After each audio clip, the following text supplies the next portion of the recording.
জুলাই আন্দোলনের দিনগুলোর স্মরণে ৫ আগস্ট আবারও এক হয়েছে পুরো বাংলাদেশ। জুলাই গণ-অভ্যুত্থানের বর্ষপূর্তিতে শহীদদের প্রতি শ্রদ্ধা, আহতদের স্মরণ এবং নতুন বাংলাদেশের প্রত্যয় নিয়ে রাজধানীর পাশাপাশি দেশের বিশ্ববিদ্যালয়, জেলা ও উপজেলা জুড়ে পালিত হয়েছে জুলাই গণ-অভ্যুত্থান দিবস ২০২৬। র্যালি, পুষ্পস্তবক অর্পণ, দোয়া, আলোচনা সভা, সংবর্ধনা ও সাংস্কৃতিক আয়োজনে মুখর ছিল দিনটি।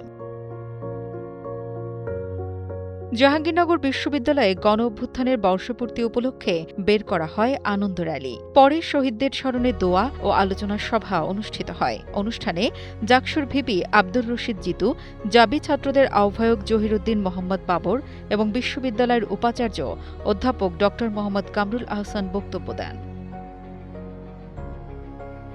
খুলনা বিশ্ববিদ্যালয় দিবসটি উপলক্ষে অনুষ্ঠিত হয় র্যালি, আলোচনা সভা ও স্মরণ অনুষ্ঠান। একই সময় খুলনা মহানগরের শিববাড়ি মোড়ে জুলাই শহীদ স্মৃতিস্তম্ভে পুষ্পস্তবক অর্পণের মাধ্যমে শহীদদের প্রতি শ্রদ্ধা জানান বিভিন্ন রাজনৈতিক, সামাজিক ও সাংস্কৃতিক সংগঠনের নেতাকর্মীরা।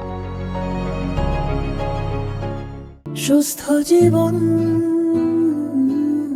সুন্দর পৃথিবী। মাগুরার নবগঙ্গা নদীর তীরে শহীদ বেদিতে পুষ্পস্তবক অর্পণ করে শহীদদের স্মরণ করা হয়। আর পিরোজপুরের নাজিরপুরে উপজেলা প্রশাসনের উদ্যোগে জুলাই যোদ্ধাদের সংবর্ধনা ও আলোচনা সভা অনুষ্ঠিত হয়। সেখানে গণ-অভ্যুত্থানের বীর যোদ্ধাদের সম্মাননা প্রদান করা হয়।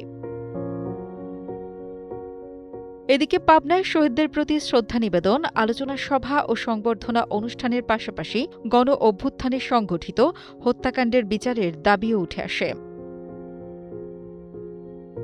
শুধু দেশেই নয়, বিদেশেও দিবসটি পালন করা হয়েছে। জাপানের টোকিওতে বাংলাদেশ দূতাবাসে শহীদদের স্মরণে নীরবতা পালন, আলোচনা সভা এবং শ্রদ্ধা নিবেদনের মধ্য দিয়ে দিবসটি উদযাপন করা হয়।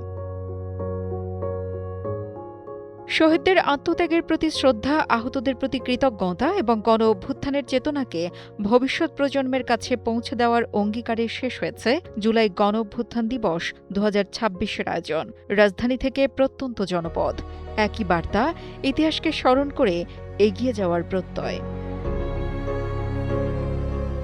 নুসরাত জাহান কলি, কালের কণ্ঠ।